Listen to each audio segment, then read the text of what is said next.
Okay, another day, another... Hey, why are the lights off? Hey, Brant? Brant? Brant? We're supposed to do the thing tonight. You know? The podcast? Brant? Maybe I'll just turn the light on and see what's going on. Hi, Chris. Dude, relax. I'm here to help. You okay? It's... Ooh, that's gonna leave a mark. Mike. Yeah. Mike. Yes? It's... Yeah? It's... Well, what is it? What is it, Chris? Live from New York, it's Comic Related's Related Recap!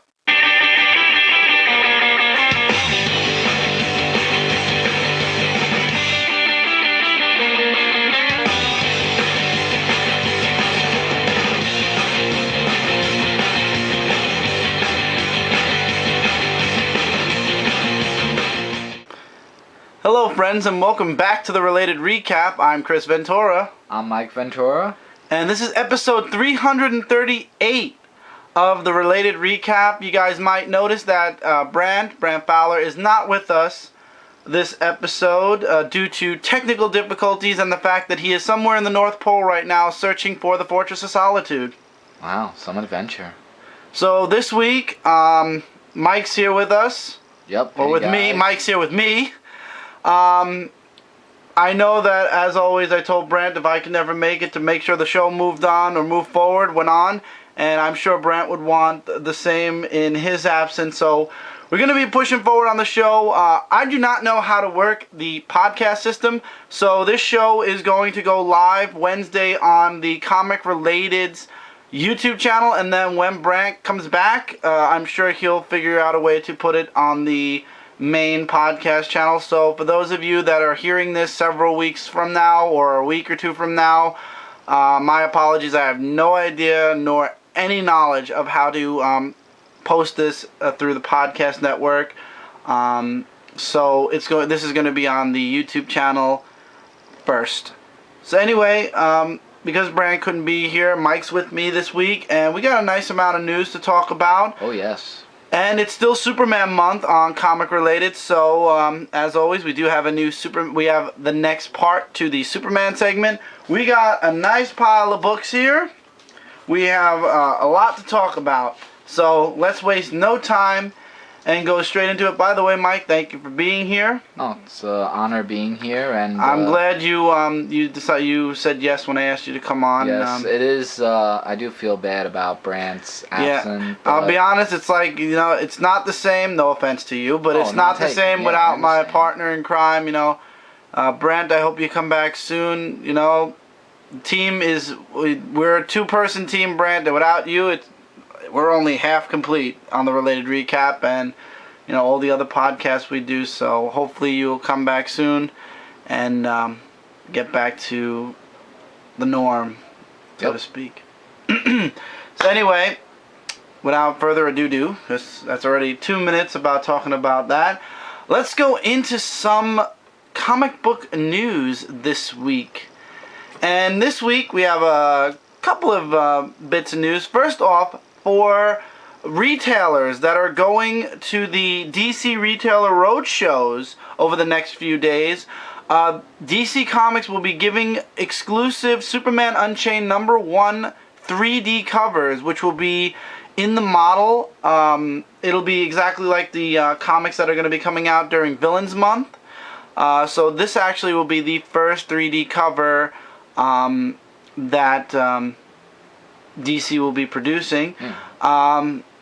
Good luck. I'm sure it'll surface somewhere on eBay, and it's going to be a pretty penny probably. Yeah, I mean, this is like really interesting. It's like 3D covers. It's like the pictures are coming just right at you. It's just amazing to see a comic book have a 3D cover, because I don't recall any comic books that had 3D, do you? Oh yeah, there were a few covers back in the day, but in my somewhat knowledge of comic books, I never really actually saw any 3D comic books, but this sounds actually pretty awesome to have a 3D comic book such as Superman Unchained issue #1 of that. We recently, this week actually, Superman Unchained #1 came out. We will be discussing it later on. You gotta wonder how much they're gonna be targeting the sale price for the Superman Unchained #1. And this was a very short news week, I noticed, probably due to the fact that Man of Steel is out in theaters. Yeah, that was a big event this week. Oh yeah, it was this a past huge week actually. Yeah, so there's really not too much news this week, so I do apologize, guys. We're gonna try our hardest to make this as long a show as we can. However, we'll see where it goes. Anyway, next bit of news, Mike, do you want to talk about it? Yes, next bit of news is a Green Lantern related comic book or event. Actually. Yeah, it's going to be an event. And of course it's the new creators of the Green Lantern comics, since unfortunately Jeff Johns has left the Green Lantern comics.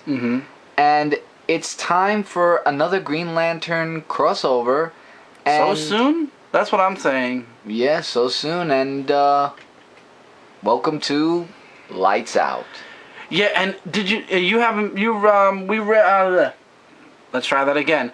In Green Lantern 21 and Green Lantern Corps 21, the lantern rings have been kind of fluxing. Even the Star Sapphire ring kind of started fluxing, and I have a feeling this has something to do with Lights Out.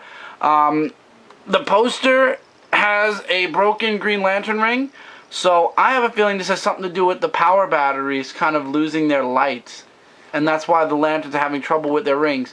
Can this be a good, will this be something interesting and so quick? We just went through the Wrath of the First Lantern. Are we really ready for another crossover event?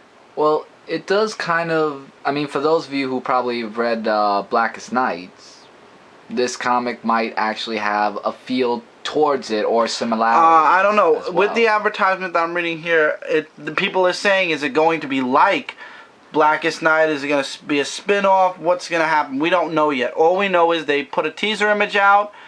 Sometime during the week, guys, this will be on Comic Related, so you can check it there. I'm not as good as Brant with the show notes, so I do apologize. But if you are watching this after Brant posted it up, I'm very sure that Brant will have all the links and everything in the show notes. But anyway, yeah, Lights Out. I'm going to be referencing Brant a lot during this show because, Brant, I miss you. But anyway, Lights Out! Could this be a good miniseries? Will this be good? It's so soon after the Wrath, like I said, I just said this, of the First Lantern. Are we ready for another crossover? And it's scheduled for late 2013, so this could be a fall story arc. Like, it's building up more hype for another Green Lantern series, because like you said, we have so many Green Lantern series that are out now. This is like giving us a little bit of hype of what to expect. Yeah, it's the first crossover with the new writers and art teams. Yeah, because you can't overlap the series, because then it's going to be a little bit confusing. But for this to come out late 2013, that gives us, you know, more like questions like oh my god, what's this going to be about? You know, like I have a feeling it's definitely something about the rings malfunctioning. But how many times have we seen that already in a Green Lantern? I mean, not really. We haven't seen it like this, but it's going to be interesting. And I'm enjoying a lot of the new Green Lantern stuff. I mean, it's not, you know, you got to get over the whole Jeff Johns being gone. Yeah. But when that feeling is, you know, done, I'm sure that the new Green Lantern series is going to be really good, and it's going to really pick up, and we're going to see some really good series. However, I would like to see a little bit less of the crossovers, to be honest. We've had a lot of crossovers with the Green Lantern ever since Blackest Night. No, ever since Blackest Night. Every other, like, not every other story arc, but every 2 or 3 story arcs, it's a new crossover. And then we had the birth of the rise of the Third Army, and then the Wrath of the First Lantern. Well, the Red Lantern. No, the Wrath of the First Lantern. Oh, that one. Oh, okay. And everything else. So we need a break.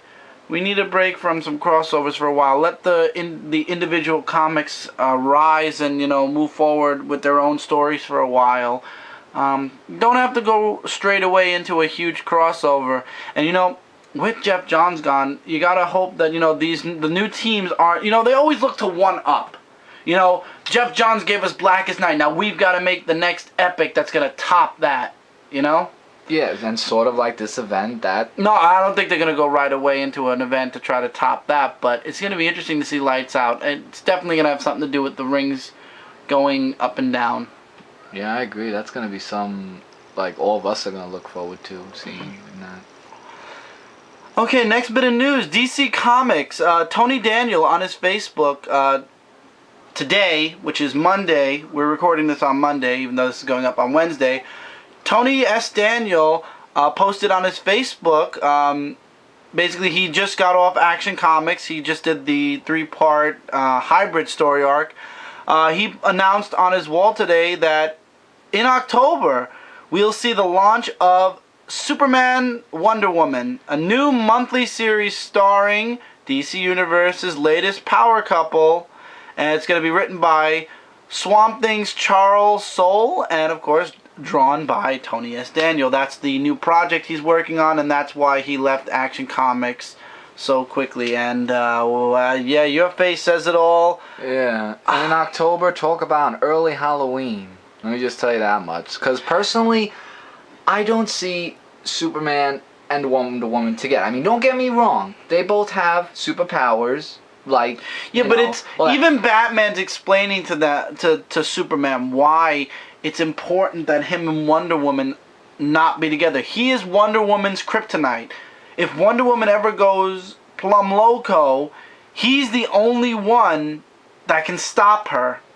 Right, but to me it just doesn't make sense. Like, it's just, I just don't see that. Yeah, exactly. No, because I'm looking at the picture right now and I'm thinking, like, am I really seeing this? Like, Superman and Wonder Woman being together? What happened to Superman and Lois Lane? Or Clark Kent and Lois Lane, in that matter? Whether she knows or doesn't know Superman's identity. I don't know. In my opinion, I just don't feel that Superman and Wonder Woman should be together. Even though it is acknowledged that it's going to happen, think about it. Shouldn't. Listen. First of all, we have Batman Superman that's going to be coming out. Now that book is like World's Finest now is Power Girl and Huntress. But before that, basically Superman and Batman are known as World's Finest, the World's Finest. So we're going to have a Batman Superman story, a monthly series going on. Now we're going to have a Superman Wonder Woman. Superman is slowly becoming like Spider-Man. It's Superman and Batman teaming up, Superman and Wonder... So basically, Superman's going to have Action Comics. Yeah. He's going to have Superman. We're going to have Adventure Comics, which is a digital-first series, which is going to chronicle... Which is basically the classic Superman, the red trunks and everything. So it doesn't take place in the DCU. It's like an outside pocket universe. So that doesn't count. So it's Superman and Action Comics. Then you're going to have Batman Superman... Superman Unchained, which just started this week. Right. And now another team-up book with Superman and Wonder Woman. So you're going to have Superman with his best friend and Superman with his girlfriend. Plus the 3 solo books. Yeah. And not only is it compared to Spider-Man comic books, it's also compared to Batman comic books. Because Batman had comics too, like... Batman Inc. And Detective Batman and Batman Robin. Ironically though, it's just like that too. Ironically though, we'll talk about this in the comic reviews. One comic actually outshined another. Rumor has it. Oh yeah, that's gonna be. But anyway, I don't know. I don't know if we're ready for this. I mean, first of all, the fact that they got together, Booster Gold got sent back to All-Star Western. Yeah, I remember that. And you got to know that there's something really bad about them being together. So eventually, we know they're going to separate. And when they separate, does that mean this comic book series is over? And if so, will Tony S. Daniel go to? Well, they call him Tony Daniel. I'd rather call him Tony Daniel. Will Tony Daniel go back to another Superman title, because his artwork in Action Comics was spectacular. I really enjoyed it. And I don't know. I don't know. Are we ready for a superhero couple book in the DCU? The first superhero couple book. I guess we're just gonna have to wait for the story to come out, because if the story and everything connect maybe, but in my opinion, I don't feel Superman and Wonder Woman should be together. That's what I feel. I mean, other people, if you feel differently about this, then that's fine, because everybody has a right to an opinion, like I've said many times. Right. But in my opinion, I can't see this Superman and Wonder Woman. It's just not something we would normally see in DC Comics until right now. Exactly. So I don't know how I feel about this, but at the same time, we'll have to wait and see. I mean, it's set in stone. It's coming out this October. And, yeah, we'll just have to wait and see, like you said, Mike. And, oh, we'll see. I don't know. I just... anyway. Mike, you want to take the next one? Yes. On the website as well, there is more info about the New 52's Doomsday. Yeah, Doomsday's going to have his own comic during Villains Month. It's going to be coming out September 25th. Right, and they're introducing him and everything. Reintroducing him, because he's been introduced that many years ago with the whole Death of Superman. Looking at the picture and the artwork... Yeah, basically what DC did, because you kind of skipped over a little bit of it, DC released their first images of what Doomsday's going to look like. This is the post-Flashpoint Doomsday, because we haven't seen Doomsday since Flashpoint happened. So this is the first time we're actually getting to see Doomsday. And they're offering us a better look for the character design. It's the new look, the better updated character design for Doomsday. And all I could say is... I mean, first of all, if you don't mind me just talking about the picture. No, go right ahead. Like, his arms. I mean, seriously, his arms are, like, bigger than his chest. It's, like really, like, humongous. Like, you would think he'd take, like, steroids maybe once or twice a day. And the foot, that's, like, his feet, it looks like he's wearing shoes of a size 20 or even more. Well, who knows? now, let's be fair here. But in the comic books, the same thing. And his head is also smaller than his whole entire body as well. But in all, looking at well, I'll be honestly, because I was just gonna So you were gonna say seriously? Go ahead. Like, looking at a serious perspective, it looks okay. I mean, it does kind of look like Doomsday if you really try to look at it a little bit, but not... Squint. Yeah, with a squint of an eye and stuff, it almost connects to the Doomsday in the pre-New 52. Mm-hmm. And that's all I have to say for that. Personally, first of all, this Doomsday has a lot of trophies, as they say, on his body. You know, he got the Superman cape on one arm.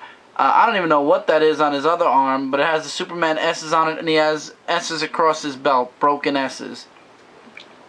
It could be maybe a belt that goes on his waist and over his shoulder.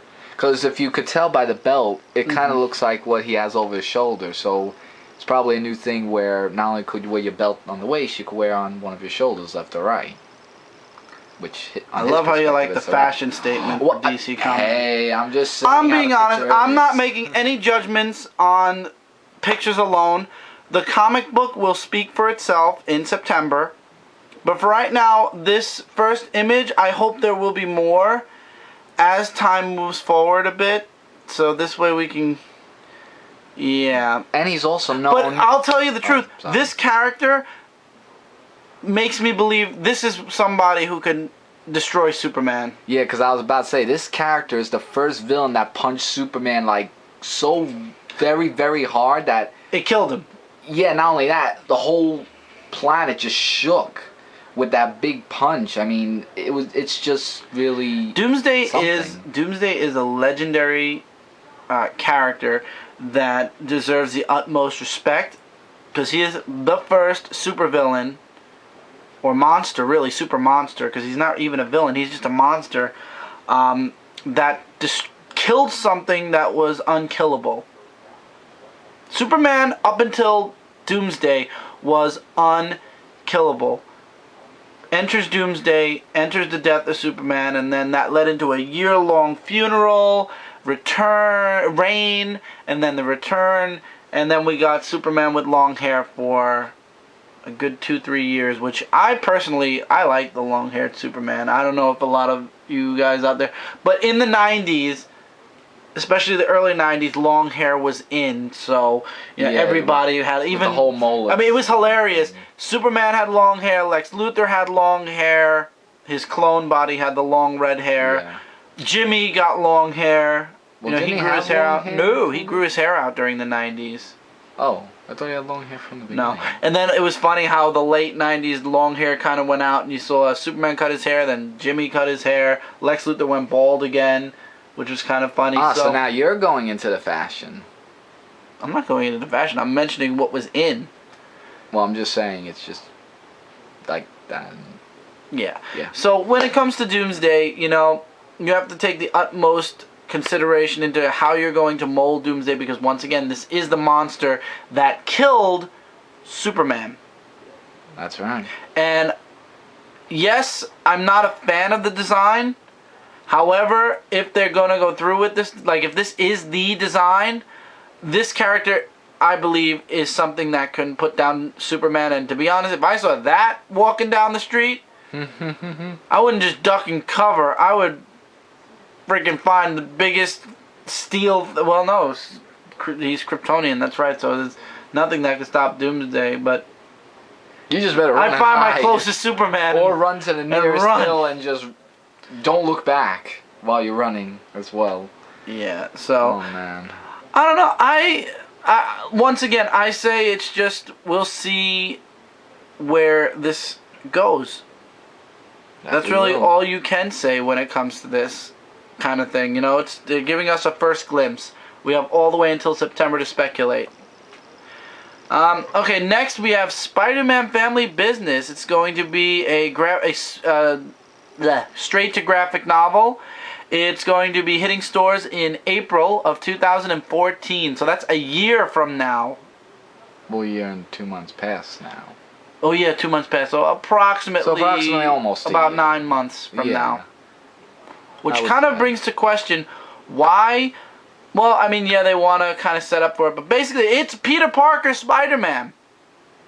Right. So you got to know that Doc Ock is going to be in the Spider costume for at least the next year, maybe another year after this. And it introduces Spider-Man's long-lost sister. It's going to be written by Mark Waid, who has done magic. He has done magic for Daredevil. He's done good work for Hulk, but once again, Hulk is not I'm not really too into Hulk, which is why I don't read it. And he's done really spectacular magic with Green Hornet. Yes, he has. I've liked Mark Waid's work. Mark Waid can make this book work. Now, here's the thing. You're introducing a brand new character into the Marvel Universe. And now Peter Parker went from being an only child, since creation, to this point. He has been an only child. You are now introducing that he was not an only child. He actually, in fact, had a sister. And then when I heard about this, I'm like, whoa. Yeah, you're the major Spider-Man fan. So, and this all involves the Kingpin, too. I forgot her name, though. But after I saw the words, Peter Parker's secret sister, I stepped back a minute. I said, whoa, time out. You're telling me, after all my years of reading... The artist is going to be Gabriel Del. Yeah. Just want to say Del Otto. And I'm just saying, after all my years of reading Spider-Man comic books and knowing the whole story of Spider-Man, never would I think he actually had a sister. But he didn't. And he didn't up until this point. Up until this point, yeah. But, things could either go good or bad, I mean... You know that they're doing this to introduce the character into the mainstream Doc Ock Spidey U at some point. It just says right here, like, his sister. I mean, Spider-Man's world is turned upside down. What's her name? I forgot her name. I don't think it said her name. Didn't give her name? No, I don't think so when I read it. But when I was, reading about this, I was just like, wow. It's going to be an oversized format, so it's going to be double the size of a regular comic book.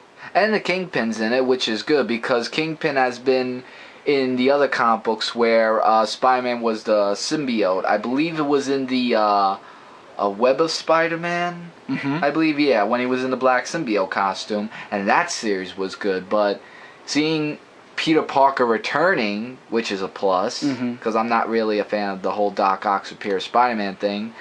And with new things of putting something that is just new to us, his sister, wow. It's just so, shocked. I mean, usually I'd be like, the only downside is it's going to be a graphic novel. Right. So that means if it's an OGN, that means we're talking $25, $20 to $25 for this book.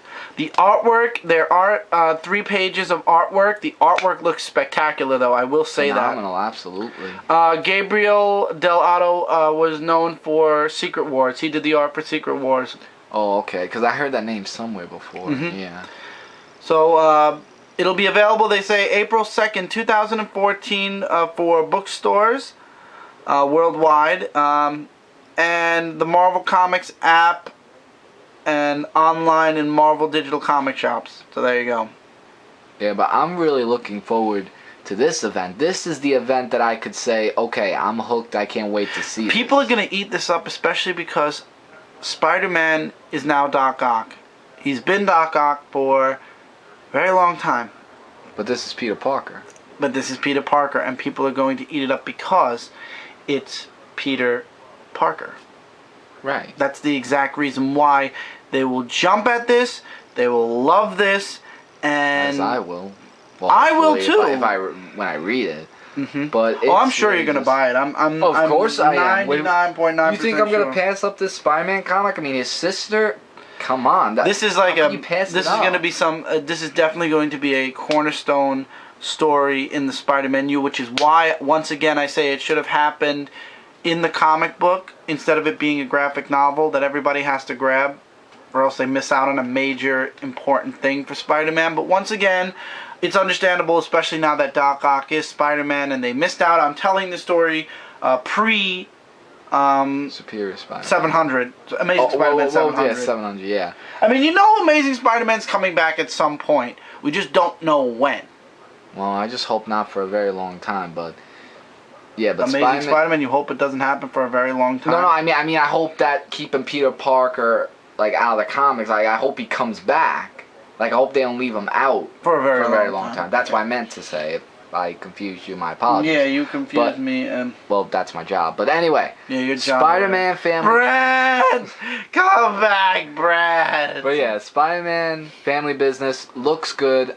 I just can't wait till it comes out in comic book stores near you. Of April. I already said that. 2014.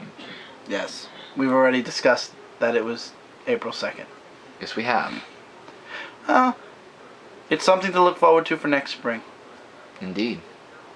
So yeah. Anyway, moving on, there's one more piece of news, and that's Marvel announcing, and we did touch on this for several in several different places, but Marvel Comics announces Lego variant covers for the month of September, I believe. I want to make sure. Yeah, I think they said September because it was something. Yeah, this September. Yeah. Yeah, and the comic books that will get the Lego variants, and once again, the Lego variants are going to be the same price as a regular cover. It's basically like the Scotty Young covers. Yeah, and they also have some previews of what they'll look like as well for some of the comics, not all of them.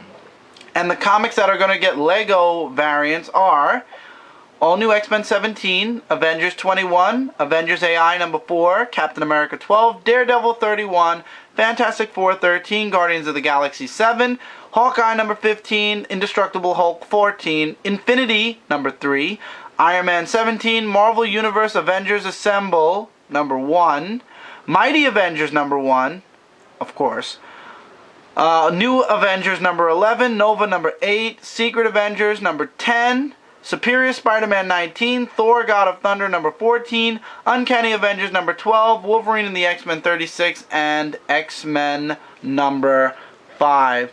And for those of you Lego fans, you're gonna like this. I mean, I am a fan of Legos, let's be honest here. I like Legos, I grew up liking Legos. And we built Lego. Yeah, so it's gonna be interesting. Yeah, I have to agree. It is gonna be very interesting. Yeah, I'm not really a fan too much of the variant covers, so I I guess it depends on what the regular cover is going to be, and I make my decision usually from there. But it is something nice. It's a nice little thing, and I know a lot of people like Legos, so it's cute.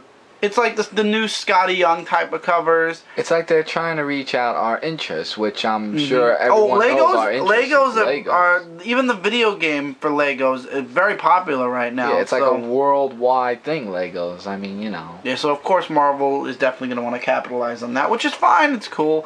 So, yeah. So basically that's it. Do you have anything else you'd like to say about the Lego people? I think it's a great new addition that they're putting in the Marvel comic books, and I think it's going to be something all of us will be looking forward to, especially the Lego fans as well, such as us and everybody else out there who like Legos. And yeah. Yes. Alright, so next up, let's go into Superman.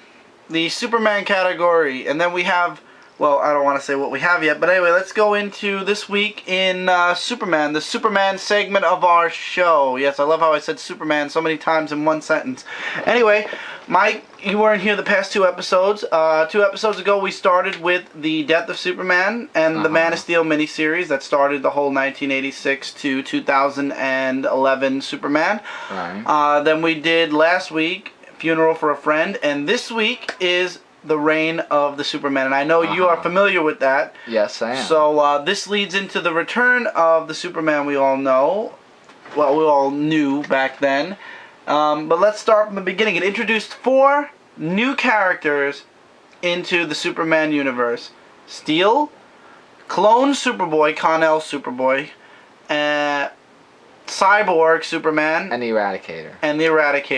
Eradicator at first was more of an anti-hero who then later on became a hero. Cyborg Superman from the get-go was a supervillain and always remained a supervillain, and after the Reign of the Superman he popped in from time to time, from story arc to story arc here and there and everywhere. Superboy became a huge cornerstone in Superman's universe, and Steel also became a huge supporting character and got his own series for a while in the Superman universe. John Henry Irons abandoned being Steel after a while, then he went back to being Steel. His daughter took up being Steel. Steel has a huge mythos as well.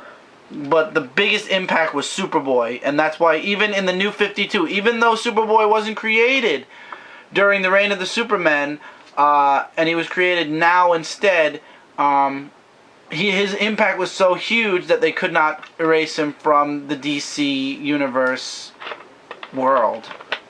Right, and the Reign of the Superman, like, it really took... Yes, let's stick with that. Yeah, it really like took us all by surprise that there is more than one Superman. That's a clone. Well, no, what they did was they killed Superman, and they had the funeral, and then the body disappeared. Where's the body? Yeah, we don't know where the body is. And then all of a sudden, out of nowhere, 4 Supermen appeared. Cyborg Superman, Steel, who admitted right away that he wasn't Superman. We all knew he wasn't Superman, but some people were rumoring that Superman's soul went into Steel. So it was Superman. Right, spiritually. Right. And then there was Superboy, who was basically the clone of Superman, and somebody else who we didn't know at the time. And then finally there was the Eradicator Superman, whom everybody, out of the 4 Supermen, you believed mostly that if it was going to be any of the 4 Supermen, it would have been the Eradicator Superman. Right, because he had the lookalikes and the features of Clark Kent and also Superman.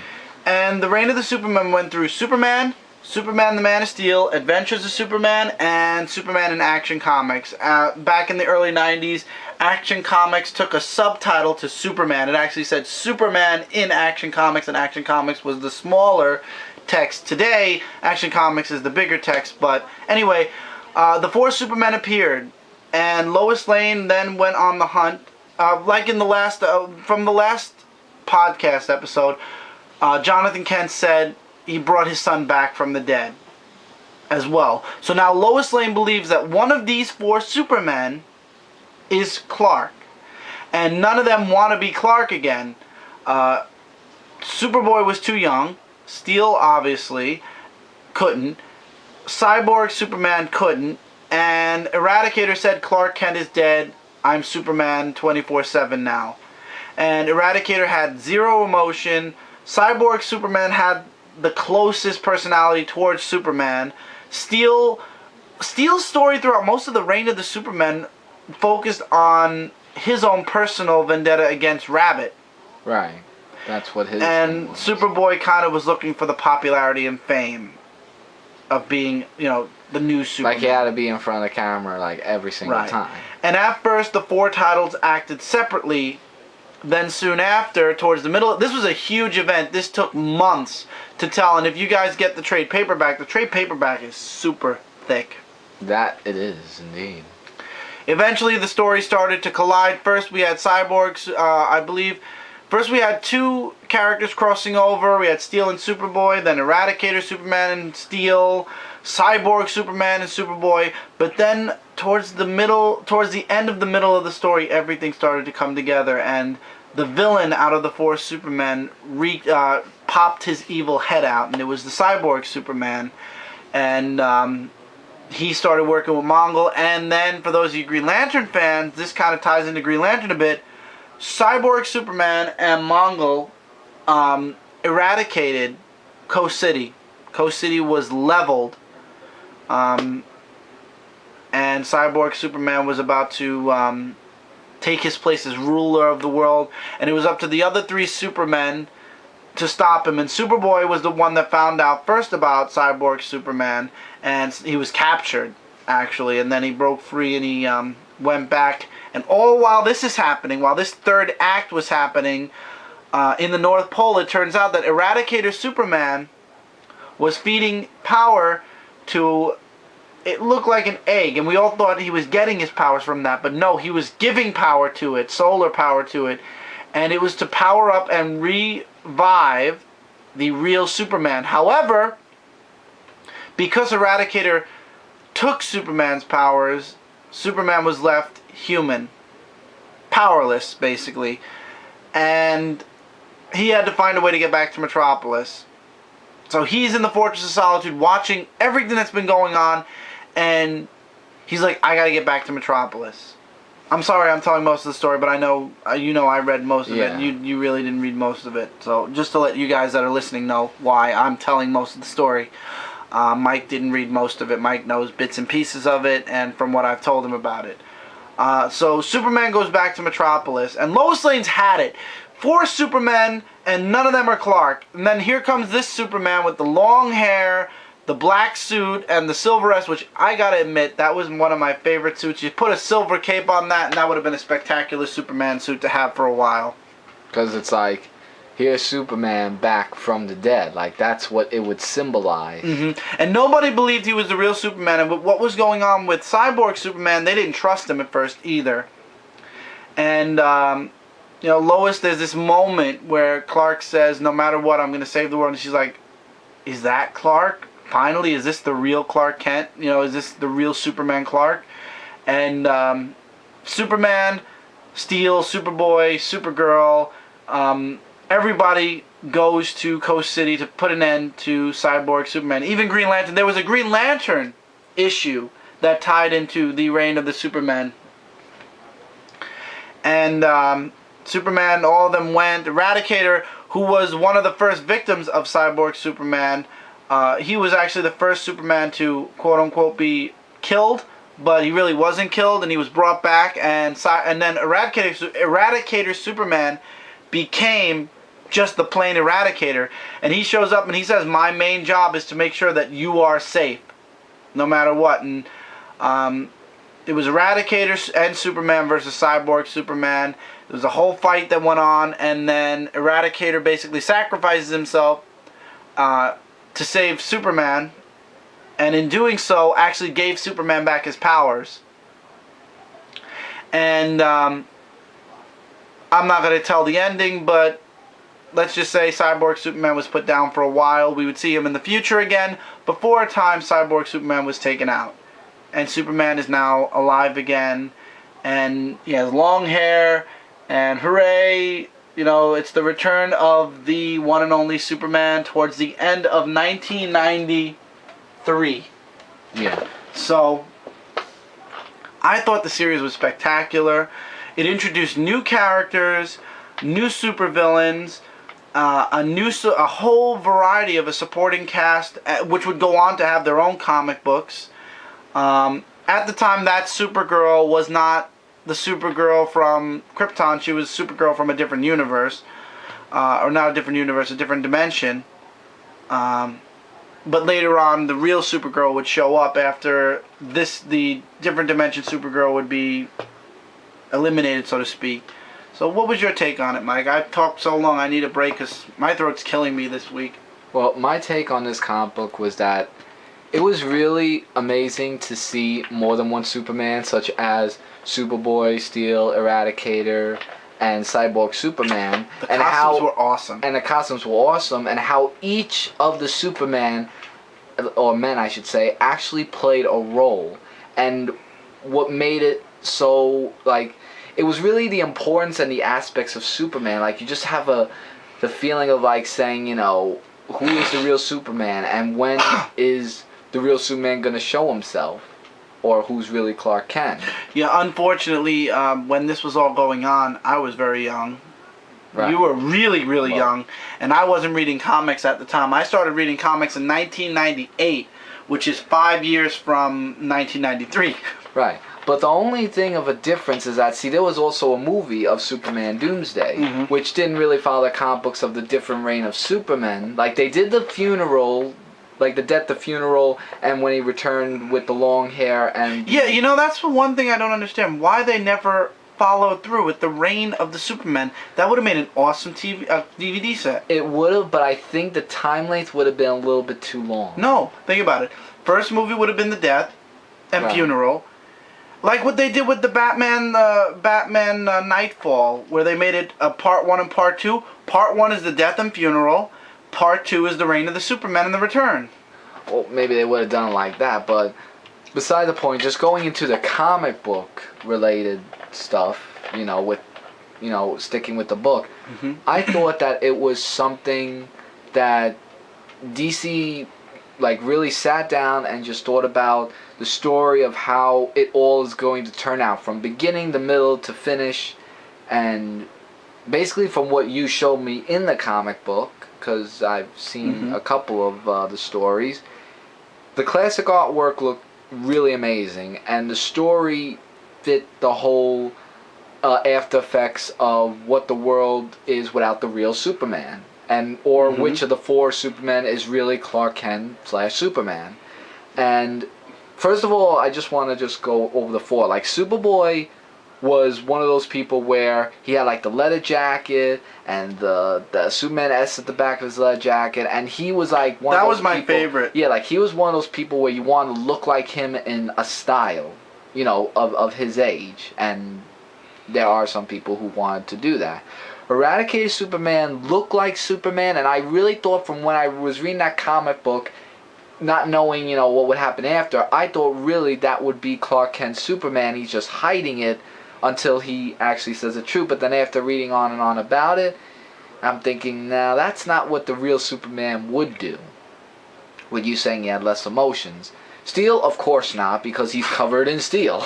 You know, I mean... Well, the 1986 retelling of Superman, the Kryptonians had no emotions. They were an emotionless race. Right, and I knew right off the bat that wouldn't be. And Cyborg Superman, maybe some people would have known, because remember, he was half Superman, half Cyborg, but then that would be like copying a little bit of Bizarro in a way, because without the whole backwards S and everything else that's all mixed up, you would kind of think it would kind of relate to Cyborg. I mean, to Bizarro.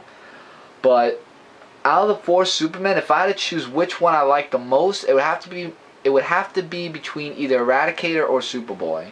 I mean, don't get me wrong, Steel and Cyborg played an amazing role. You know, when it came to the reign of Superman, Steel was the only character that I felt was out of place for a very long time until when the crossover started, and finally he had to start stepping up to what was going on in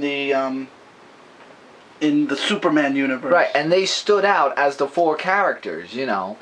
But I'm not saying that Eradicator and Superboy are better than Steel and Cyborg. I say, in my opinion, if I had to choose my favorite reign of the Supermen, it would have to be between Eradicator or Superboy, and probably in the end I'd probably choose Superboy because of the whole, style and everything. But with all due respect to what they did when Superman's absence, it was amazing how he came in the end with the black suit and everything. I agree with you actually with the whole, if they add the silver cape, that would have been something that signifies that I'm back from the dead with everything that's new. But even without the cape, it still looks amazing as well. Oh, of course. I think it looks great. Yeah, with the long hair.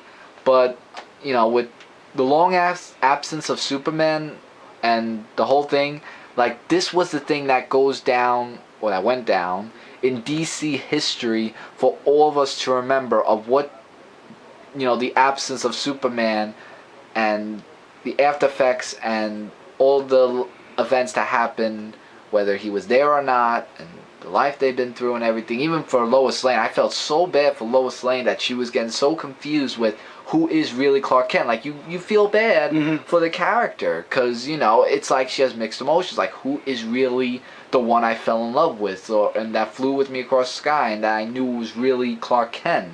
You kind of, like, want to play the whole Jeopardy game, like, just saying, question, are you Superman? Or are you Clark Kent that I know is Superman? All that stuff. It's like really questions that Lois Lane did, as well as the comic book readers as well, to see how this was all going to end for those who were around at that time that read that comic book. But in my opinion, I think it was a phenomenal whole thing of the death of Superman, funeral, and him coming back to life, along with the reign of Superman. I think everybody out there from pre-52, pre-New 52, should absolutely read this comic book and see what the real history of Superman was and how it just came together in the DC universe and how it stood out to everybody. Like, that's what I think. And I'm glad you actually brought that up, because, with the New 52 now, basically the whole reign of the Supermen has been retconned. Basically, it couldn't have happened because Superboy was created now. When Superboy #1 came out, that was when he came into being. And Superman had already fought Doomsday, died, and come back. Right. Steel, Action Comics said that Steel became Steel way back in 5 years ago. So Steel happened already. Eradicator hasn't shown up yet, and Cyborg Superman is coming soon. So basically, I'm annoyed because basically now the reign of the Supermen never happened. But we know it happens because we have proof it happened. But that's pre-New 52. In the New 52, we have no idea. It's the hugest plot hole in Superman history now, because as far as they're concerned, in the New 52, Superman fought Doomsday, we know that, died, and came back. We just don't know how he came back anymore, because the reign of the Supermen never happened. But then that doesn't make sense. I'm like, why would they erase that from what we know and just change the whole thing around, like saying like this never happened? Because you can't change something that already happened and just flat out say this never happened, because this was one of the biggest, hugest events in the DC universe. This was Superman. This was someone who you think would never die, and it took a super monster, like you said, Doomsday, that actually did that. And then coming back to life, especially with also the reign of Superman, because the story must go on and everything. But I just don't understand how you could, like, erase it from the whole DC universe, that part alone, knowing that it was the biggest event for all Superman fans such as yourself and anybody else out there. I don't know how you could do that. I don't understand how you could do that either. I'm sorry, but that was a huge thing in the Superman mythos. And retcon redo the origin if you want, redo the costume, redo the fact that he's not married to Lois Lane. But you can't redo the reign of the Superman. That's how Superman came back. So now you leave people wondering, how did Superman come back? What brought him back? Was it like the cartoon where he just came back from the grave? Unless that's what they want people to believe. Because and where's Doomsday then? Well, in the movie, if you really remember, he did kind of got Doomsday when he slammed him on the ground. They killed him. Yeah, when he went to the upper atmosphere and did a pile driver all the way down, which killed Doomsday, but also killed Superman. It killed both of them. So I don't know.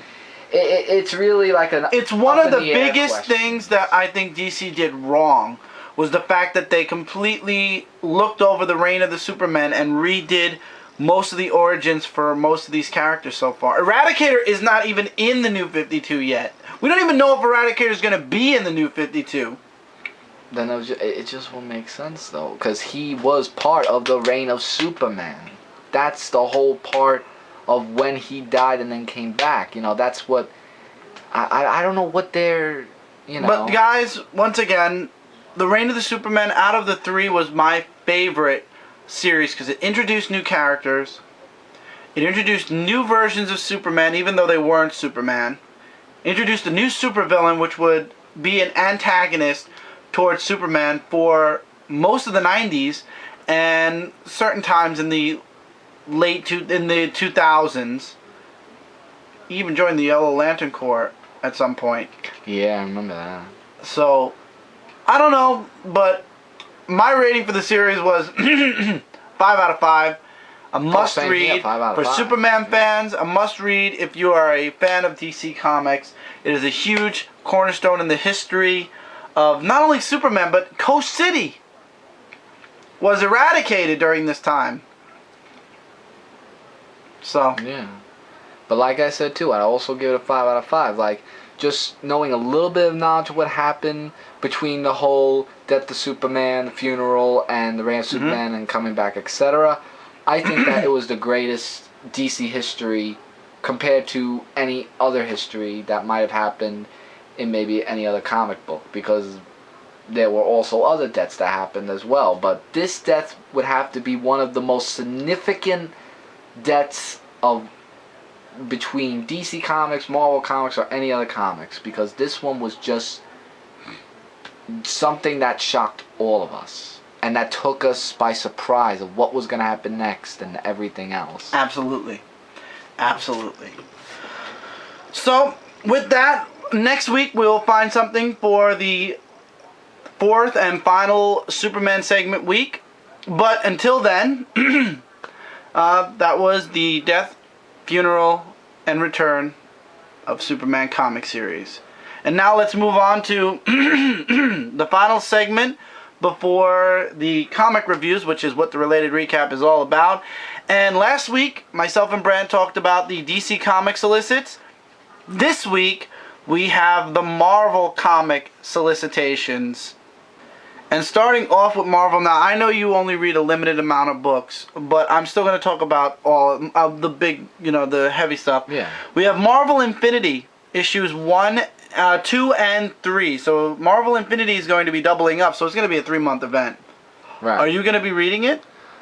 Well, I really am not familiar with Infinity. I mean, from what I heard from other people who reviewed this book, like, it was really, like, amazing in a way of a good series. So I might look into this for review purposes and all that other stuff. But I'm hearing good stuff about it. Nothing bad, nothing worse or anything else. So this is something I would actually look forward to reading in Infinity. And I love how all the Avenger books have like a red kind of shadowed cover. New Avengers 10 and Avengers 19 and 20 are both tie-ins to Infinity. New Avengers, Inhuman Secrets reveal the desires of Thanos. The battle for Earth continues. What an awful time for an incursion. Because you haven't been reading the New Avengers, but they've been trying to stop it. I did hear about Thanos being in it as well. Thanos is the reason for it. Right, because that's part of the present times of now Thanos is in it, because it's kind of also foreshadowing for a future Avengers movie which had Thanos in the post-credits of Avengers.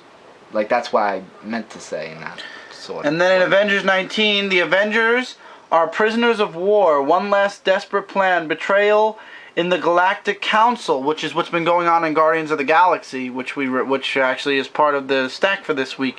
And in Avengers number 20, unexpected overtures for the Builders. Meet ex nihilios. A meeting of ex nihilioses. Total unconditional surrender. Looks like things aren't going to be going so well for the Avengers. And now, a #1 issue for this month. Mighty Avengers #1. While the Avengers and New Avengers are away fighting on a galactic scale, who will protect the Earth? Enters the Mighty Avengers.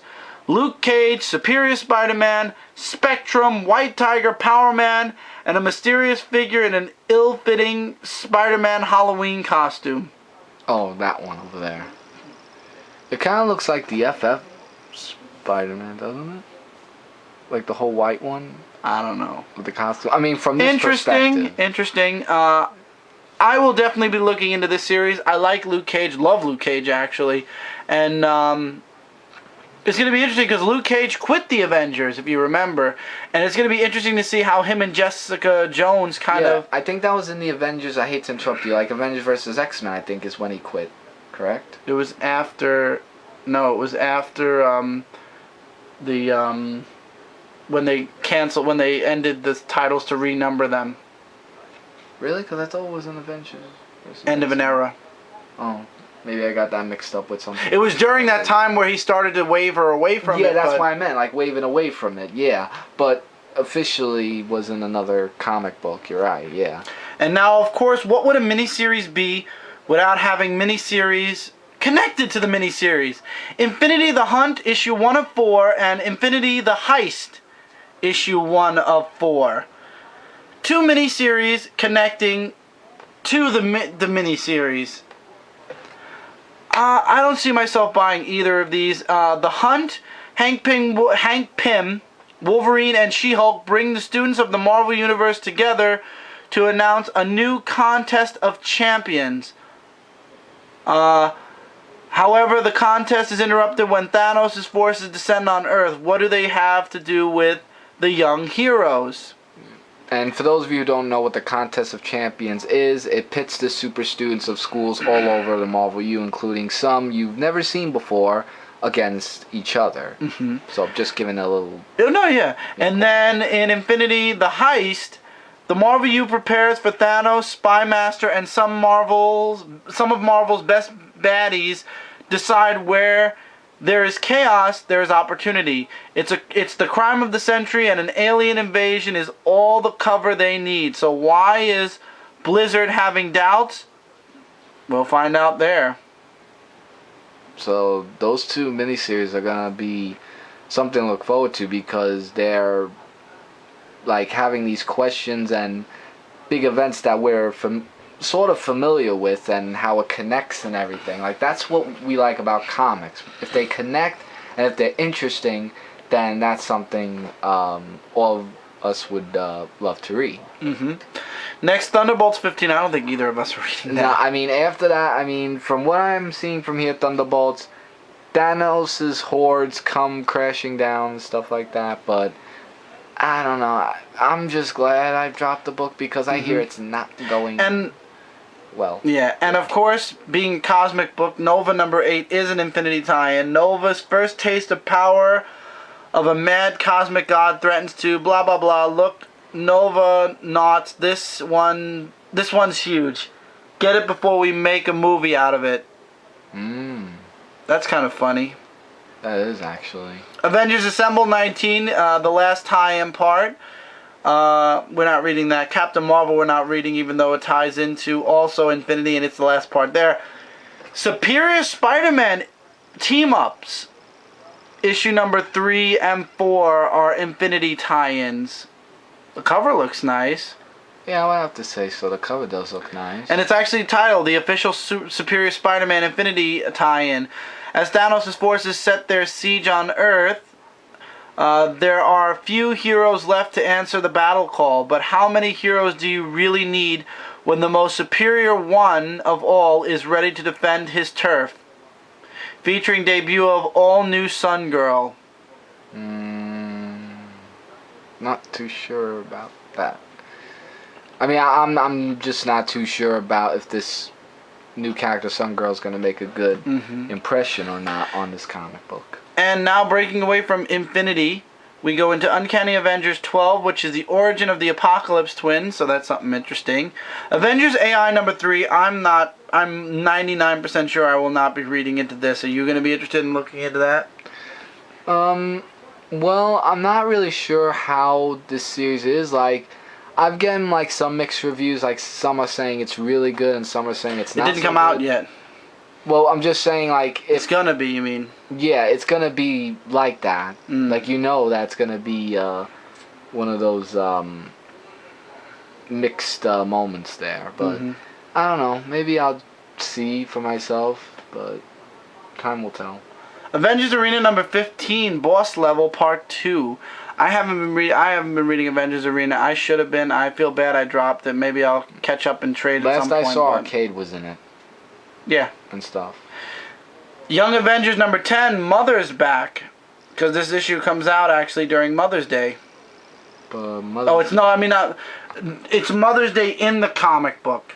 Oh, okay, because I was about to say that. Not Mother's Day in our world. Mother's Day in the comic world, and Mother shows up again. Secret Avengers 9, I'm not reading anymore, and neither are you. And neither of us are reading A+X anymore. I'm surprised it's still around. I thought it was done. And then finally, Hunger, number 3 of 4. The universe-shattering series continues with his new herald. Galactus is unstoppable. Chitauri Empire destroyed. Kree Empire defeated. Captain Marvel lost in battle? Interesting. That is interesting, actually. I was about to say that. Ultimate Spider-Man. Now we're in the Ultimate U. Ultimate Spider-Man 27. Spider-Man No More. Miles comes face to face with the evil of Roxxon. They created Venom, and because of Venom, Miles' mother is dead. Miles goes to unleash hell. Miles is going to unleash hell. Now with Venom in it? No, it's not in it. It's Roxxon that released Venom, so now Miles... Basically, Venom killed Miles' mother. Right. And that's why he took a year away from being Spider-Man. So now Miles is going after them. That's going to be crazy. Yeah, that is actually. But in a good way. In a good way, yeah. I was about to... Neither of us are reading Ultimate X-Men. The World War X continues in Ultimate Comics X-Men 31. Ultimate Comics Ultimates number 30. The shocking conclusion of Ultimates Disassemble. Hold on. You said Kang is who? But that means Blank has the Infinity Gauntlet. Nobody can stop them. Nobody except Blank. So the Blank is going to be revealed in the comic. Blank. Blankety blank. Blankety blank blank. Now we're going into the Spider-Man universe. Superior Foes of Spider-Man number 3. I'm not reading that. This is going to be good. Superior Spider-Man 17 and 18. He's back because you loudly demanded it. The return of Spider-Man 2099. Now this superhero is one of the most interesting superheroes from TV series and in the comic books that came out years ago. Like, this is one of the interesting... and then in the next issue... Superior Spider-Man versus Spider-Man 2099. Who will be the most superior Spider-Man in the multiverse? Now, something tells me they're going to make Doc Ock win, because if you really think about it, Doc Ock did beat Peter Parker. I don't think so. I think this will end up being a team-up at some point. As always. Yeah. Continuing on, Superior Carnage issue 3. It's alive. The Wizard finally unveils Carnage's brand new look and releases his personal agent of evil out in the world. But can the new Frightful Four control their newest member? Or will the team be destroyed from within? Now this is what kind of gets me worried. Carnage's brand new look. Yeah, it gets me worried too. Yeah, you kind of gotta wonder, is it gonna look good or is it not? Because... I don't know, I'm hoping, because the last Carnage the last Carnage series wasn't that good, so... I don't know. They better really pull out all the stops with Superior Carnage. Next, Venom 40 and 41. We have the introduction of Mania in the Venom U, so to speak. Who is Mania? Is she villain or hero? And who killed Damian Hellstrom? And then in 41, and how can Hellstrom be in so many places at once? So obviously he didn't die. Flash and the symbiote have a heart-to-heart. And Venom and Mania tackle Lord Ogre and Crossbones and the DOA. So this is basically a story arc that started now this month with the Venom that came out this past Wednesday, and it's going all the way through until September. And also interesting because Mania, female Venom character, that's even like really awesome, like something new to the table. Scarlet Spider number 22, Into the Grave Part 2. Kane's life is being ripped apart piece by piece. His body broken, his soul is next. Enter the Hunter. Kraven's back. I was just about to say Kraven the Hunter, because when I heard Hunter, I'm thinking Kraven. Plus the picture also kind of gave it away as well. Some of it, but yeah, Kraven the Hunter, oh boy. When Kraven the Hunter's around, lots of things could happen. Morbius the Living Vampire number 9 is the final issue. Thank you, God. Next, really? Captain America number 11, Loose Nuke Part 1. So finally, Captain America will be back from Dimension Z. A man further out of time, Captain America returns home to deal with the repercussions of his time in Dimension Z. Someone has set a nuke loose in a foreign nation, and he's on a rampage. Who is the Iron Nail? Probably some big Michael. villain. Yes. You're the Iron Nail. Well, I do. Oh yeah, I gotta cut this nail. Anyway, let's move forward. I'll probably pick up this issue to see where Captain America's going after Dimension Z. I just lost it after Dimension Z. Thor: God of Thunder issue 13, beginning a new story arc featuring the bloody return of one of Thor's greatest enemies, Malekith the Accursed. Yeah. Malekith. Malekith the Accursed. Whatever. Yes. So for those of you Thor fans, you'll be happy about that. Iron Man 15 is once again and 16. 15 and 16 continues the secret origin of Tony Stark. When is it going to end? I mean, seriously? This is going to be one of those 11-issue story arcs, I bet.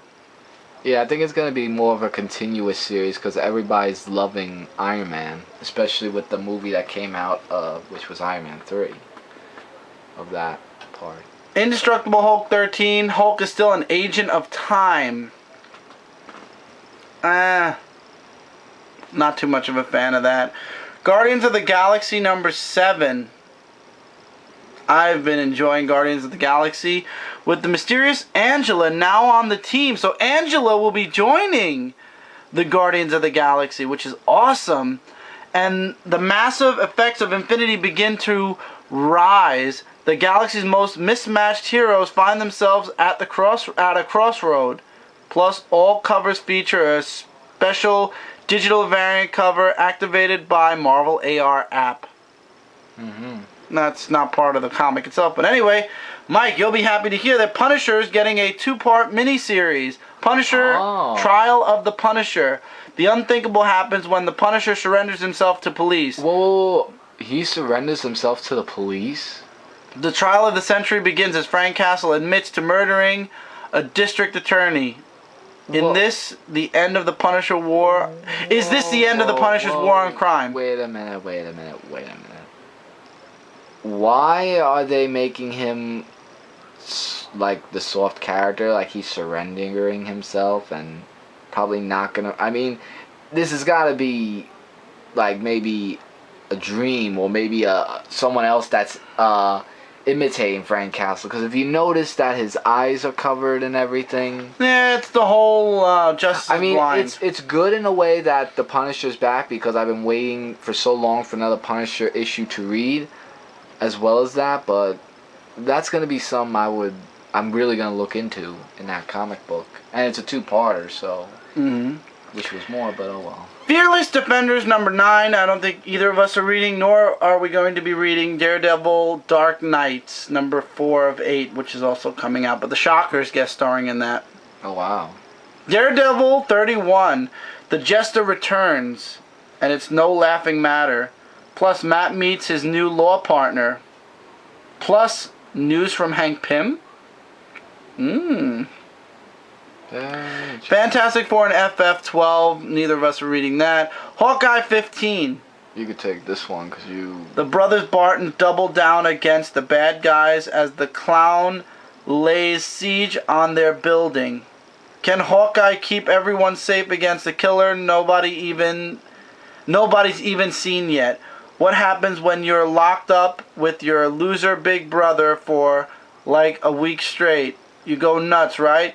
Clint goes a little nuts. Mm-hmm. Plus 2 free staples. The book is comic book yeah, staples. I get that. And then for the kids, we have Marvel Universe Ultimate Comics, Ultimate Spider-Man 18, Marvel Universe Avengers Earth's Mightiest Heroes 18, The Emerald City of Oz number 3 of 5, Disney Junior Magazine, Phineas and Ferb Magazine number 20, Princess Magazine number 16. And now we're in the X-Men books. September it begins. X-Men Battle for the Atom number 1. The past, present, and future of X-Men collide in this 50th anniversary event crossover. When investigating a new mutant, something truly horrible happens to the all-new X-Men that shakes time and space to its core.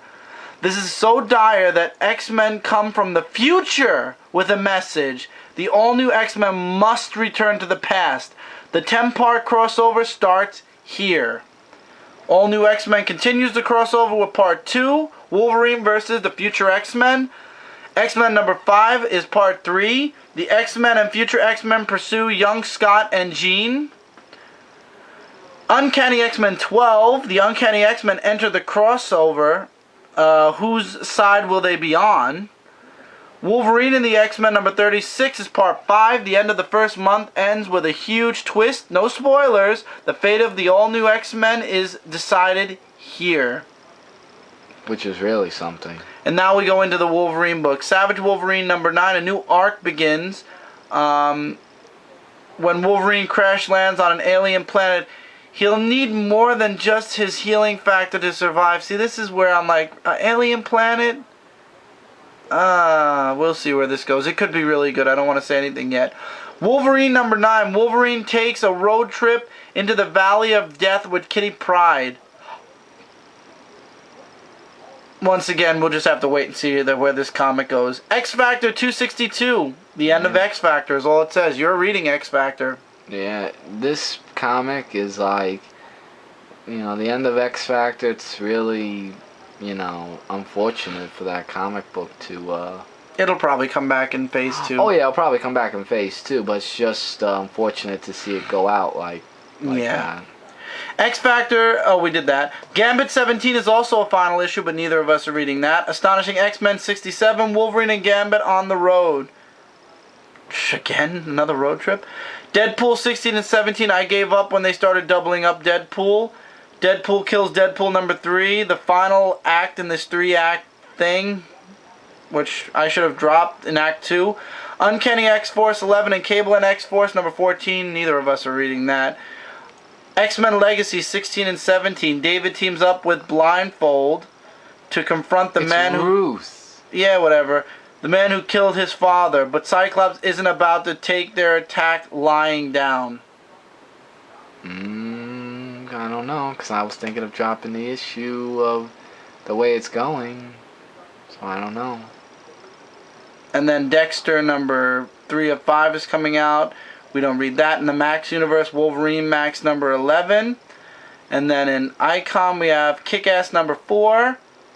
And that's it. Now we're going into books. Let's see if there's any interesting books that come out. Like straight to books. I believe Thor Season 1 is coming out. Let's see. Any other... Straight to DVD. Straight to DVD. Great. Very good. Straight to graphic novel. I don't believe so. No, I don't see any of that. Well, I want to make triple sure. Oh, Spider-Man 2099 Volume 2 finally is going to be released. Marvel Zombies Complete Collection Volume 1, even though the Omnibus is out. And yeah, that's it. So that's it for Marvel Solicits. There is one thing all the way at the bottom over here, which wasn't up at the top, which is interesting. Marvel Universe Thor Comic Reader number 1. Collecting Marvel Adventures Superheroes number 7. And material from number 11. I guess it's because Thor is going to be coming out soon, so that's it for the Marvel Solicitations. And with that, now we go into the final part of our show, which I'm sure hopefully all you guys are sticking around for. We go into the comic reviews. Alright, Mike, and let's start with a book that came out 2 weeks ago. Now, Brant actually read this last week, and I decided since everybody's reading it, I was going to read it. It's written by Scott Snyder, art by Sean Murphy. Sean Murphy did Punk Rock Jesus, and we all know who Scott Snyder is. I mean, yeah, we it's right don't there. really need to go anywhere further. Anyway, it's called The Wake. What did you think about it? I thought the story had lots of potential. It was very interesting. I liked the artwork, and this has to be my surprise of this week. I was not coming into this book thinking I'd like it. The artwork was really good. The writing for this is really good. It gives you that feeling, like that sci-fi feeling of It. Yeah, that's why I was looking for, the sci-fi. And this woman's an oceanographer, right? I believe she's... And this agent comes to her and he's like, look, we heard this thing at our base and we want your opinion on it. And they bring in several specialists. And then in the end you get the reveal of what this thing is. And that's where the book leaves you off. And that's like a big, like thinking what it is and stuff. It's interesting. It is. And I'm looking forward to the next 9 issues. Definitely worth the read. It's a $2.99 book, guys. Something I would definitely recommend you guys to check out. Absolutely. Next is a book you and I are reading, and it's Mega Man 26. It's the Worlds Collide crossover. This is probably one of the few times, unless you come on the Related Recap again after me and Brant take over, where I could actually discuss these types of books, because Brant does not read Mega Man or Sonic, so I'm alone on this book. So for the first time, I'll actually be able to talk about it. We're in Act 2 of the Worlds Collide story arc, and this is the act where Sonic and Mega Man are saving all of Sonic's friends and on the search for Mega Man's father, Dr. Light. Now, in this book, Sonic and Mega Man are out to save everybody who is a robot master, except for Knuckles and Amy, who are actually tailing the Team Chaotix. Right. Of course, there's really no spoiler here. We all know how this is going to end. We all know where this is going. But Sonic and Mega Man free Jewel, Shadow, and... No, they free Shadow, Blaze... Blaze, and why did I say Jewel? I don't know. And Silver. Yeah. And of course nobody decides to join them because Shadow, well, he's Shadow. Of course. And Silver and Blaze are tapped out, so they have to rest for a bit before they can help Sonic and Mega Man. So Sonic, Mega Man, Tails, and Mega Man's dog are still... Rush are the only ones on the hunt for Dr. Light. I like this book. I like this miniseries. Yeah, I mean, it really, like, Sonic and Mega Man, like, who would ever think that those two video game characters actually would team up again with each other and then go on this mission to go up against Sonic's enemy of Dr. Eggman and Mega Man's enemy, Dr. Wily. Like, those two are the real masterminds of the whole thing of what's going on and the reason of how Dr. Light is being captive. But all this with all, like, Sonic's friends being robots and then turning them back to normal. And even I like when Mega Man turns, like, their color. Like, you know, like, he has, like, Tailwind where he goes yellow and he had shadows. Yeah, I love that. I like how every time they beat a robot master, Mega Man gets a new power. Right, and he uses, like, the Sonic Spin Dash or Tailwind to snap them out of their robotic thing, and then it comes with a little ball. A funny thing I liked was when Sonic made fun of Mega Man's underwear, and he's like, "It's armor!" Oh yeah, that was the funny part of that. And yeah, there are lots of funny moments too when it comes to Sonic and Mega Man, and it's really good. I'm really enjoying it. I love the Shadow Man part too. He's Sonic and Mega Man are like, "Which Shadow Man do you want me to fight?" I didn't know that really the other good. robot was Shadow Man also. I didn't either. I've never read into Mega Man before. But guys, I mean, this is really a phenomenal issue. You guys should absolutely be picking this up. Me and Kevin have been doing dual reviews of this. Guys, this is one of the promising issues you will not regret like not getting. I mean, the artwork is fantastic. The story is excellent. Everything about this story, just Sonic and Mega Man. So if you guys are Sonic and or Mega Man fans out there from Archie Comics, this comic book is for you to read and enjoy. This is just one of those books you'll love. Highly recommend you guys check this book out. And this crossover out. It's crossing over between Mega Man, Sonic Universe, and Sonic the Hedgehog. Oh yeah, the 3 issues of that. And guys, by the way, Mike actually read into every single book that we are reviewing in this episode, which is really great because Mike hasn't read a lot of these books. And the good news is a lot of these are brand new story arcs, save one book. So, Savage Wolverine, number 6. I like the artwork. I want to get the full name of the artist. It was really nice. It had a classic feel, and we have classic Spider-Man in this, which is also another plus. Artist is Joe Madureira. So what did you think of the issue, Mike? Well, Peter Parker in this issue is enough said, and when they meet up with Elektra in this comic book, and Spider-Man has his whole comedic thing and making a reference, which I thought was funny. I think it was a Star Trek reference, I believe he used. I thought that part was funny, but really the story, and just seeing Peter Parker for once, and not Doc Ock wise. I mean, I'm not picking on Doc Ock for those of you who think I am. I'm really not. I just like to see the classic of that. And even now, Kingpin, the shocking part where Kingpin says that, well, if you don't mind me spoiling, no, you can is that Wolverine, just one that it's a spoiler. Yeah, that Wolverine and Elektra now work for Kingpin. Because Bullseye is missing his body. And after reading that, I was like, whoa. Wolverine and Elektra working for Kingpin because of that?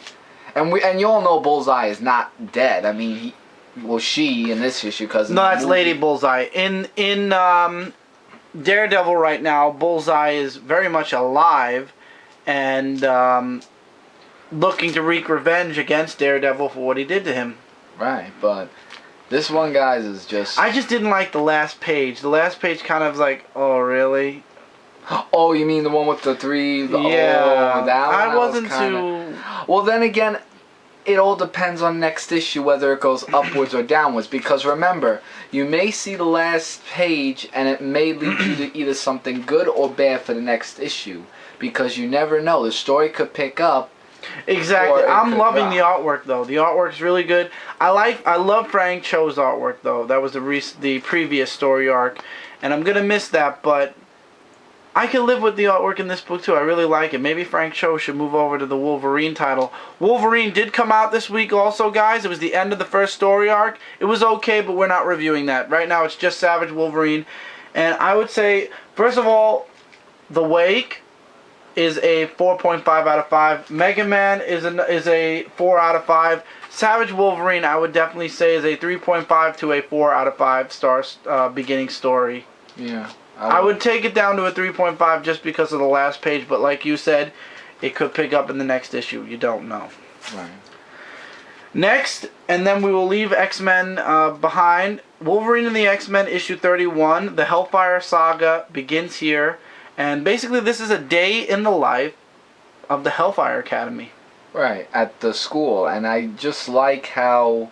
Well, first of all, it involves Quinn and Quire and Snot Boy. Yeah, Snot Boy. Yeah, I mean, Snot Boy is a real character in this comic book. Like, I was reading it and I was like, every second, like, laughing because this character, you know. And also, it is, and here's a spoiler for you guys, Wolverine wants to close the school.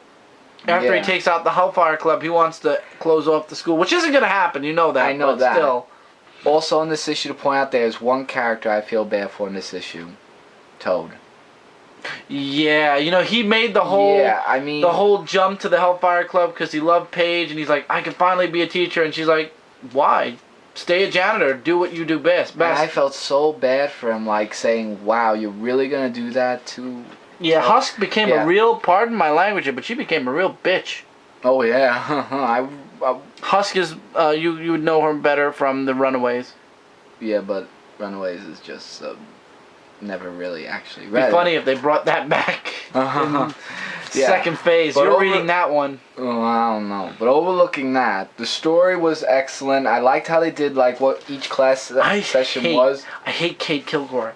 And I hate the fact that, you think that Quentin Quire and Idy have everything under control, and then Cade Kilgore has this guy and he's one step ahead of Quentin and Idy. There was a funny moment of how Mystique and Quinn had that little giggity moment. Yeah, and he's like, "Didn't Wolverine kill you?"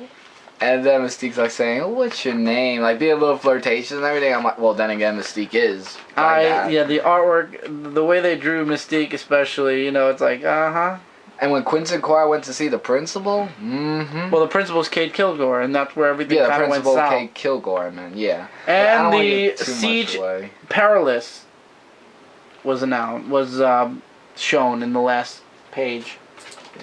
But I enjoyed reading that. I mean, Quentin Quire, I'm like... I would say this was a good first part to the story. However, it didn't really progress the Hellfire Saga. This should have been more of a prequel than a part 1, which brings it down to, I would say, a 3 out of 5 stars. It was a really good book, but this should have been considered a prequel instead of the first of 5 parts to the Hellfire Saga. It really should... Either it should have been a 4-part Hellfire Saga and this should have been the prequel, or, I don't know. It just feels more like a prequel than an actual first part. Yeah, I would agree with you on that one. And I hope Wolverine tears one right into Cade Kilgore's gut. Totally. Hate that boy.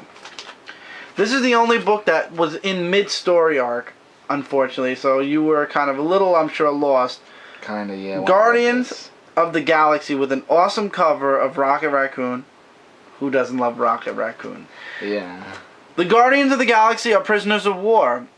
And Groot is the one that actually ends up, spoiler alert here, saving them.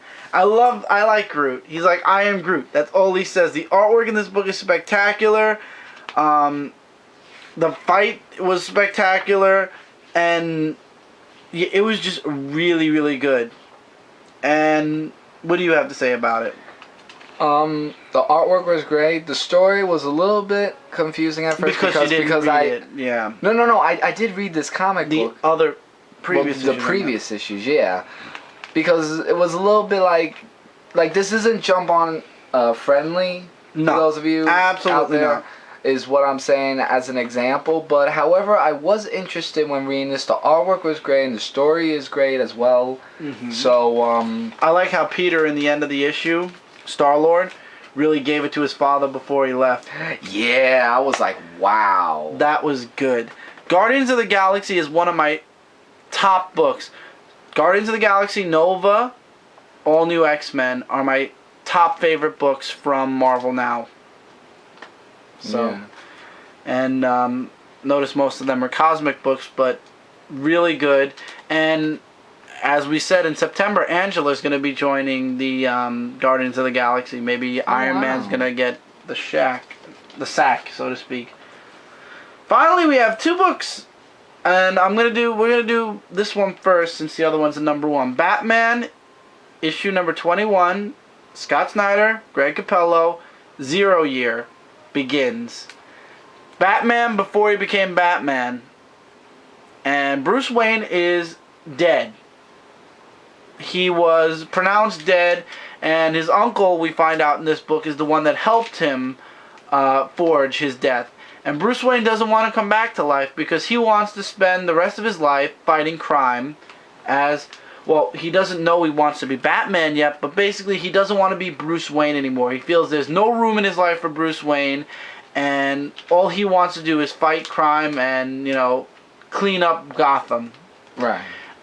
We all know the Red Hood gang is basically led by the Joker, but at that time Batman didn't know that, and neither did, and I love how the gang is not like these thugs or anything. These are middle to high class people that are actually blackmailed into being a part of the Red Hood gang, and none of them know whom each other is, and nobody's ever seen the Red Hood without his helmet off. Yeah, not only that, there was one funny part of the scene where Bruce Wayne, when he fell in the war, and they censored when he did the middle finger. Yeah, I mean, this is a rated T book.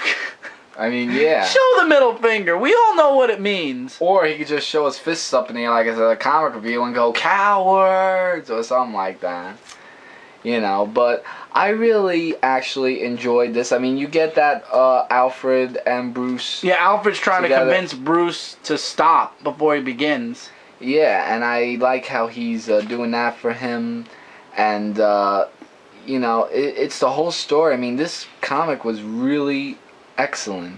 When I read Batman Zero Year, or Year Zero. Oh, yeah, Zero Year. You're right. Yeah. This is before year one, basically. Yeah.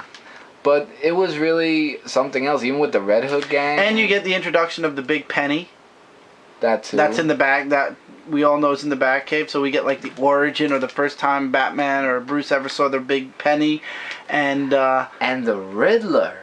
The Riddler Edward made an Nygma. appearance in that with Bruce Wayne's uncle, Mm-hmm. which I actually learned more about. But the Riddler was in. I was like, I don't know. Every time I see the Riddler, I think that Jim Carrey. Ever since I saw that movie, why I just don't know. Jim Carrey was a comedic version of the Riddler. And he played a fantastic role, the Riddler, as well. Oh, absolutely. I mean, that's what I think, in my opinion. But it was weird seeing him with red hair, though. I will say that. yeah, because usually you would see him like with a cap on, a cane, and the green jacket Hey, with the black. the question riddle me marks. this, riddle me that. Who's afraid of the big black bat? Oh. Yeah. Or the big bad bat. The big black bat, I think. Big, one or the other. Yeah, that's become an iconic kind of phrase. Yeah, that's just everywhere. Riddle me this, riddle me that. Mm-hmm. And finally this week, and then we'll get into Batman Year Zero and this, Superman Unchained #1. The first #1, Superman related, I absolutely... Oh, Batman Year Zero is a 5 out of 5, and same thing with Guardians of the Galaxy for me. Same for you, for both? Mm-hmm. Absolutely. And Superman Unchained is another 5 out of 5 star book. A definite must read. It's a $4.99 book. Tons of variants for tons of different prices. The only downside to this book is the fact that one of the pages is a poster. Yeah, that's... Easy to lose. I would agree with that. But it's also what makes this book so cool at the same time. So it's hard to judge against or for it. So I have to say this is a 5 out of 5. The story's awesome. And it has the 75 Years of Superman logo on it. And there's actually something... I'm going to spoil this. In the end, Sam Lane has a secret base. Well, Superman is saving all these satellites from falling down and stuff. And then he finds out that he only saved really 7 of the 8 that fell. But somebody else stopped the 8th one and pushed it into the ocean. Who, we don't know. Then we find out that Sam Lane has this secret base with all these secret weapons. And then it turns out he's like, that Superman thinks he's the real Superman, but we have the real Superman. We've had him for 75 years. And that's where I was irony. like, whoa. Superman's 75 years old. I see where you're going with this, and I am intrigued to see what exactly this Superman is. Yeah, that's the same impression I got with that. And I like how, like, everything's now computerized in the Daily Planet. Like, nothing's all, like... And actually, Clark says he still loves the Daily Planet. No, he still does, yeah. And, I mean, when I read this book in the beginning, I was, like, a little bit with Superman. But then when I was seeing what he was doing, for what reason, then I started to, you know... Mm-hmm. Because I had to really look at it very closely in that perspective. There was an epilogue, too, that was in it as well, which talks about something else different, like some new form. And I thought it related to the Superman army thing, which it does. And in some way. It was just a spectacular issue and definitely something to must read. The first time in a long time I felt like I was reading a Superman book. Jim Lee does the artwork. Scott Snyder writes it. Scott Snyder writes an amazing Superman. For the first time since the New 52, I can sit down and really say that this book was one of my favorite books out right now from Superman. I would agree too. Now, same thing. Before we move forward, though, there is the controversy. Batman Year Zero, Superman Unchained, Batman #21, and Superman Unchained #1. Which book beat out which book? Now, there's been rumors that Batman Year Zero, or Zero Year, sold more copies than Superman Unchained, which could be true because of the price tag on Superman Unchained. However, Superman Unchained is the one that's getting the 3D cover first. I don't know. So which book? And unfortunately, guys, by the way, I can't give you the results of the poll because I do not have the poll. We put the poll on a different website, and I don't have the password to find out the legitimate poll. But I know a lot of people didn't vote anyway. But if we did do a poll, it absolutely would have been which comic would you say was a must-have? If you could only pick one, which one would you pick? Batman 21 or Superman Unchained 1? Unfortunately, we can't do a poll this week. But I can't pick. Both of them were really good. I mean, obviously, being the Superman fan, I would pick Superman Unchained #1. But which comic do you guys think, actually, what comic do you think, Mike, sold the most? Rumor had it that Batman Zero Year beat Superman Unchained.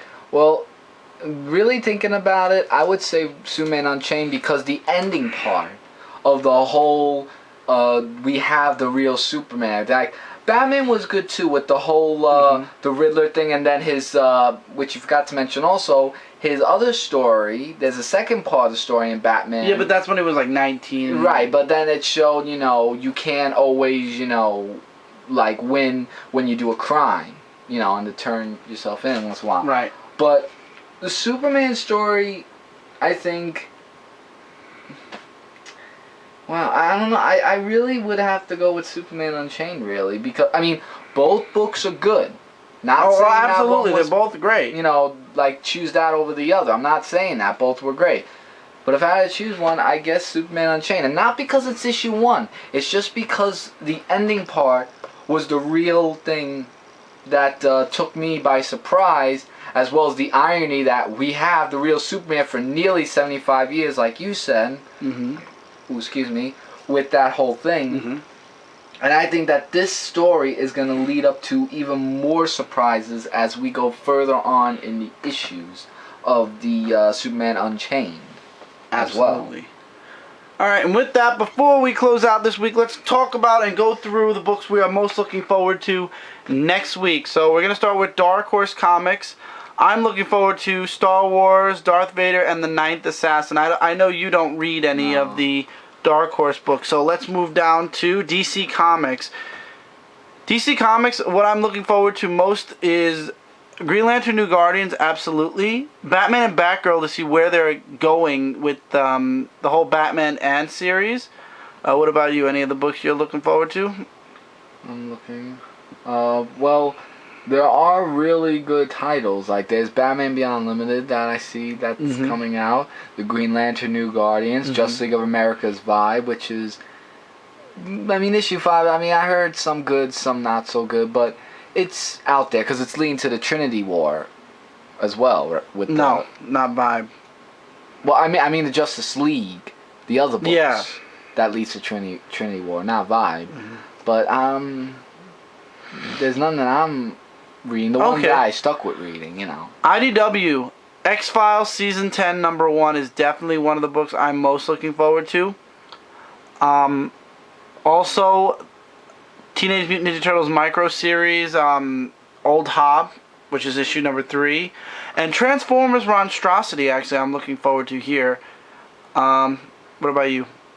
I'm looking at X-Files Season 10 #1 because X-Files. I've seen X-Files on TV, like some of the seasons, not all of them. But I feel that X-Files now being a comic book like Smallville is, that's a great addition into that. And also the Teenage Mutant Ninja Turtles as well, the Villain Micro Series of #3 of Old Hob. Definitely not My Little Pony, so I'm not going to even start with that. You brought that up. I'm just saying, point out there. But yeah, those two I would say, pretty much. Image Comics, there's only one book I look forward to each and every month, and that's Invincible 103. Well, there is a Saga trait. Well, that's too. But I would say Invincible also because of the whole. It kind of related to not fully, like it kind of related to also the death of Superman. Yep. With the whole thing of what happened. And Marvel Comics, I'm looking forward to Age of Ultron 10. I actually did decide to get the last part. Ultimate Comics, Spider-Man and Ultimates I'm looking forward to. And that's about it. What about you? Let's see. I see. X Factor, definitely. I'm looking forward to that. Unfortunately, for X-Men Legacy issue 12, We'll have to see where it goes, huh? yeah, because it really is going downhill with the whole superpowers thing, but I'm telling you right now, guys, if this comic does not hold me, I am sorry, but I know Cyclops is coming from reading the Solicitations, but I'm going to have to drop it. Even with Red Skull in it, I don't know if that's going to be a good or bad thing either, but if this doesn't hold me, I'm going to drop it, because I can't. And that's it. And also in the indies, I'm sure we both are looking forward to Sonic Universe, which comes out next week. Definitely. And that's it. Can't believe that was SpongeBob comic. I can't believe it either. I look at it and I'm like, I don't really even know. Wow. Oh, they have Sonic Saga, trade paperback volume 3 of Eggman Empire, so that's going to be good. Definitely. Yeah. So that's it, guys. I guess this is the end of this episode. We hope you guys enjoyed. But before we leave, do you have any news you'd like to talk about? Like, what news? Like anything. Anything that's up and coming for you? Like for my YouTube channel? Yeah, anything. Well, I am planning some YouTube videos for my channel, which is Due to Rock 18.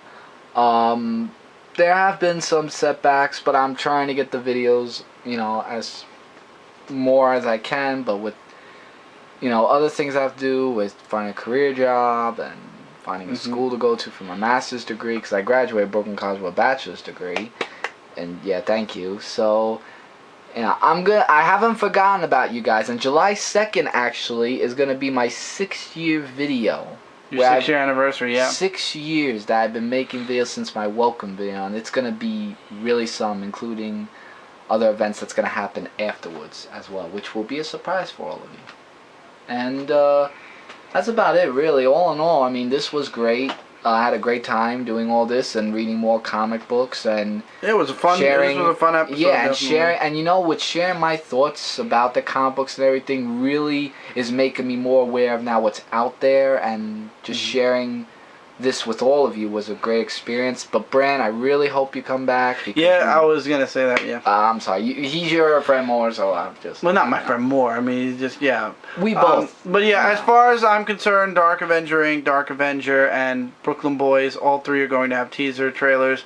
Or trailers for things to come up soon. That's about it. Yeah, what? But I don't want people to mistake Brooklyn Boys as game walkthroughs, because there will be sketches. Okay, Mike, yes, we don't have to discuss that. There are going to be a bunch of things on Brooklyn Boys. Go ahead, take it away. And as always, I'm sure Brant I hope Brant will be back soon. I hope Brant enjoyed, you know, I'm sure Brant would, like I said, want the show to go on. The show must go on. This show is dedicated to Brant. Brant, we're going to move forward. We hope you come back soon. I hope you come back soon, because it's just not the same without you. No offense to you, Mike, but it's just the show is definitely not the same without you. And hopefully you'll be back, like I said, soon. Hopefully we didn't let you down in this episode. Hopefully you guys enjoyed this episode. And before we leave, we would like to thank the official band of the Related Recap, the Yellow Belts. Yeah, rock on. That's awesome intros and outros each and every episode. And don't forget, if it's comic related, it's bacon. For Brant. And this is why we need Brant on the show. Well, Brant likes bacon, so I want to dedicate it to him. It's bacon. Tell you one thing, if it's comic related, we're going to beat you over the head with it. It's cowabunga. Ha-ha, I made a funny. Ah-ha-ha. Turtle power.